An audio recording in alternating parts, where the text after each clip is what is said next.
Şanlı dünyamın hevasıdır ya.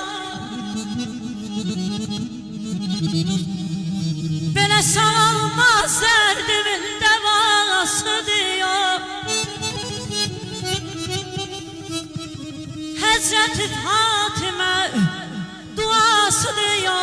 Gül istəyəlidir hənası düşüb, könlümə anamın laylası düşüb.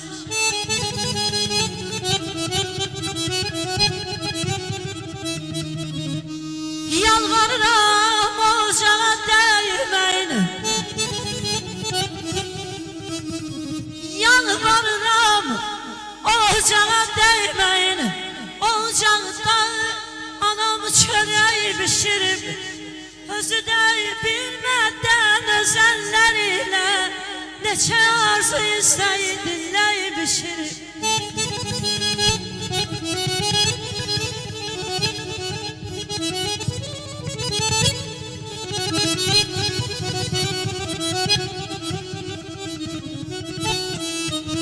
Sensiz bir gün gezer olsam, sensiz bir gün üzer olsam,